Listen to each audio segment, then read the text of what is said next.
ନମସ୍କାର ବନ୍ଧୁଗଣ, ଜୟ ଜଗନ୍ନାଥ। ଓଡ଼ିଆ ଅନୁଚିନ୍ତା ପ୍ଲସ୍କୁ ଆପଣମାନଙ୍କୁ ସ୍ୱାଗତ ଜଣାଉଛି। ଆଜି ଆମେ ଜାଣିବା ମୂଲ୍ୟବାନ 30ଟି ଅନୁଚିନ୍ତା। ତେବେ ଆସନ୍ତୁ ଆଉ ଡେରି ନ କରି ଭିଡ଼ିଓଟିକୁ ଆରମ୍ଭ କରିବା।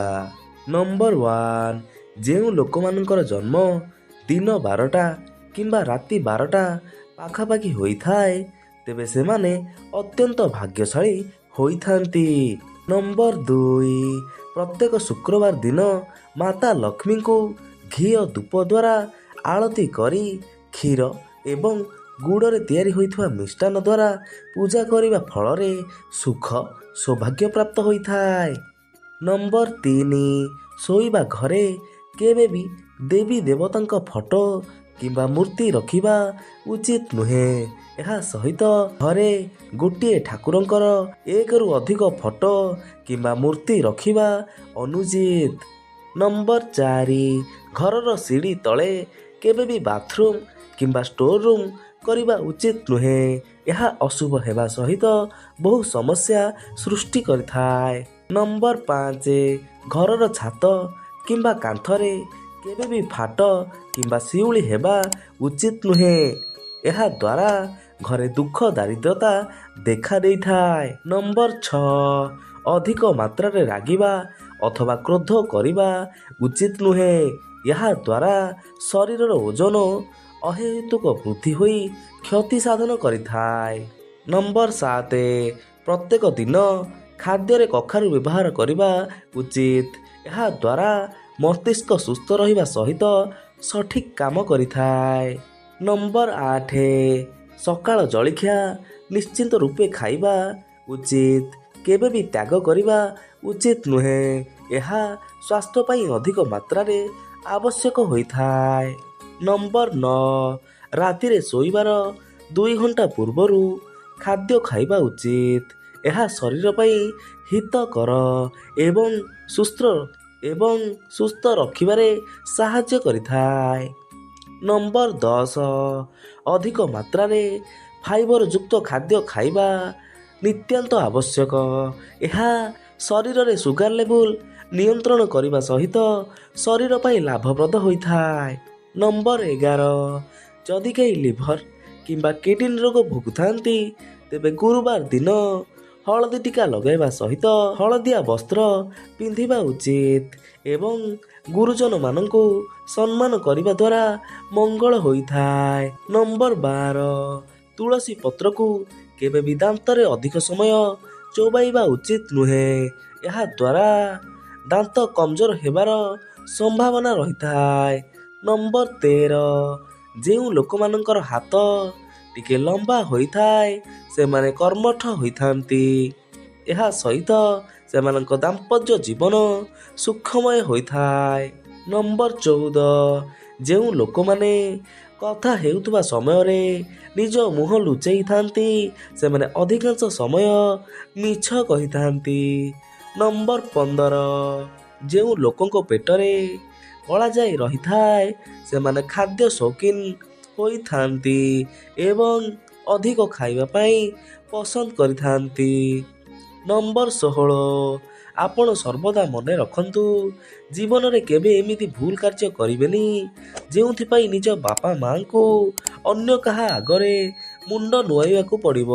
ଏବେ ଆସନ୍ତୁ ଜାଣିବା ନମ୍ବର 17, ଯେତେବେଳେ ଯାଏଁ ନିଜ ଆଖିରେ ନ ଦେଖିଛ କିମ୍ବା କାନରେ ନ ଶୁଣିଛ କୌଣସି କଥାକୁ ବିଶ୍ୱାସ କର ନାହିଁ। ଯଦି ବିଶ୍ୱାସ କରିବ ତେବେ ସମ୍ପର୍କରେ ଫାଟ ସୃଷ୍ଟି ହେବ। ନମ୍ବର 18, ବାପା ଓ ମାଆଙ୍କୁ ଶେଷ ସମୟରେ ଯେଉଁ ପୁଅ ଦୁଃଖ ଦେଇଥାଏ ସେହି ଦୁଃଖ ତା ଶେଷ ସମୟରେ ହିଁ ତାକୁ ମିଳିଥାଏ। ନମ୍ବର 19, ଯେଉଁଠାରେ ଆପଣଙ୍କର ସମ୍ମାନ କରାଯାଏ ନାହିଁ ସେଠାକୁ ଯିବା ଛାଡ଼ି ଦିଅନ୍ତୁ। ସେ ସ୍ଥାନ କାହାର ଘର ହେଉ କିମ୍ବା କାହାର ହୃଦୟ ହେଉ। ନମ୍ବର 20, ଯେଉଁ ଲୋକଙ୍କର ମଥାରେ ଚନ୍ଦ୍ର ଚିହ୍ନ କିମ୍ବା ଧନୁ ଚିହ୍ନ ରହିଥାଏ ସେମାନେ ଜୀବନରେ ବହୁତ ସୌଭାଗ୍ୟଶାଳୀ ଏବଂ ଐଶ୍ୱର୍ଯ୍ୟବାନ ହୋଇଥାନ୍ତି। ନମ୍ବର 21, ଯେଉଁ ଲୋକମାନେ ଶନିବାର ଦିନ ମଦ୍ୟପାନ କରିଥାନ୍ତି ଏହା ଦ୍ୱାରା ବହୁତ ଘାତକ ହୋଇଥାଏ ଏବଂ ଜୀବନରେ ବହୁତ ସମସ୍ୟା ଦେଖା ଦେଇଥାଏ।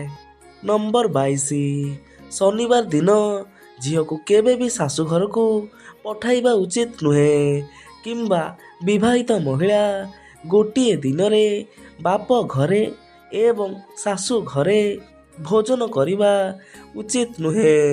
ଏହା ଅଶୁଭ ଏବଂ ଅମଙ୍ଗଳକାରୀ ହୋଇଥାଏ।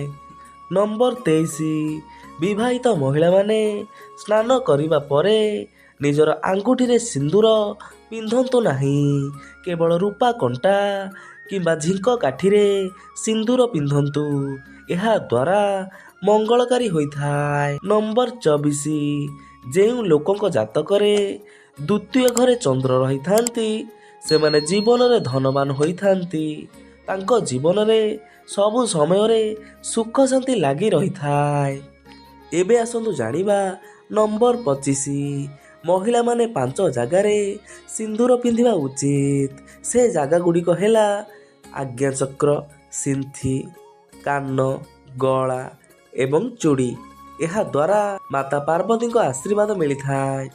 ନମ୍ବର 26, ଯେଉଁ ଘରେ ରାତିରେ ଝାଡ଼ୁ, ଅଇଁଠା ବାସନ ଏବଂ ଅଟା ଗୋଳା କରି ରଖନ୍ତି ସେ ଘରେ ବାସ୍ତୁ ଦୋଷ ଏବଂ ନକାରାତ୍ମକ ଶକ୍ତିର ବାସ ହୋଇଥାଏ। ସେ ଘରେ ସୁଖ ସମୃଦ୍ଧିର ଅଭାବ ରହିଥାଏ। ନମ୍ବର 27, ରବିବାର ଦିନ ଆମିଷ ଖାଇବା ଉଚିତ ନୁହେଁ କାହିଁକିନା ସେଦିନ ସୂର୍ଯ୍ୟ ନାରାୟଣଙ୍କୁ ପୂଜା କରିବା ଦ୍ୱାରା ମନସ୍କାମନା ପୂର୍ଣ୍ଣ ହୋଇଥାଏ। ସେହିପରି ପ୍ରତିଦିନ ସକାଳେ 10ରୁ 15 ମିନିଟ ଚଲାବୁଲା କଲେ ଭିଟାମିନ୍ ଡି ଅଭାବ ଦୂର ହୋଇଥାଏ।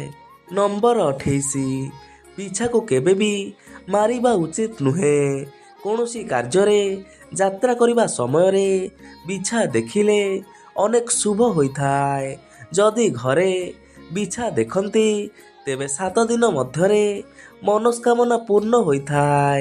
ନମ୍ବର 29, ବଜରଙ୍ଗବାଲୀଙ୍କର ଲଡ଼ୁ ଅତି ପ୍ରିୟ ଅଟେ। ଏମିତିରେ ଯଦି ଲଡ଼ୁ ଭୋଗ ଲଗାନ୍ତି ତେବେ ବଜରଙ୍ଗବାଲୀ ଖୁବ୍ ଶୀଘ୍ର ପ୍ରସନ୍ନ ହୋଇଥାନ୍ତି ଏବଂ ଆପଣଙ୍କୁ ବଜରଙ୍ଗବାଲୀଙ୍କ ଆଶୀର୍ବାଦ ମିଳିଥାଏ। ଏବେ ଆସନ୍ତୁ ଜାଣିବା ଆଜିର ଶେଷ ଅନୁଚିନ୍ତା ନମ୍ବର 30, ଯଦି ଚାକିରିରେ କିଛି ଅସୁବିଧା ଆସୁଛି କିମ୍ବା ପଦ ଉନ୍ନତି ହେଉନାହିଁ ତେବେ ମଙ୍ଗଳବାର ଦିନ ବଜରଙ୍ଗବାଲୀଙ୍କୁ ବେସନ ଲଡ଼ୁ ଅର୍ପଣ କରିବା ଦ୍ୱାରା ବଜରଙ୍ଗବାଲୀଙ୍କର କୃପା ସବୁବେଳେ ରହିଥାଏ ଏବଂ ସମସ୍ତ ସଙ୍କଟ ଦୂର ହୋଇଥାଏ। ବନ୍ଧୁଗଣ, ଯଦି ଆପଣମାନଙ୍କୁ ଭିଡ଼ିଓଟି ଭଲ ଲାଗିଲା ବା ଆପଣମାନେ ଏଥିରୁ କିଛି ଶିଖିବାକୁ ପାଇଲେ ତେବେ ଭିଡ଼ିଓଟିକୁ ଲାଇକ୍, କମେଣ୍ଟ, ସେୟାର କରିବାକୁ ବିଲକୁଲ ଭୁଲିବେନି। ଆଉ ଯଦି ଆପଣ ଏହି ଚ୍ୟାନେଲରେ ନୂଆ ଅଛନ୍ତି ତେବେ ଚ୍ୟାନେଲକୁ ସବସ୍କ୍ରାଇବ୍ କରିବା ପାଇଁ ବିଲକୁଲ ଭୁଲିବେନି ଏବଂ ତା ସାଇଡ଼ରେ ଥିବା ବେଲ୍ ଆଇକନକୁ ଦବେଇକି ଯିବେ। ଏବେ ରହୁଛି, ନମସ୍କାର, ଜୟ ଜଗନ୍ନାଥ। ଆପଣଙ୍କ ଦିନଟି ଶୁଭମୟ ହେଉ।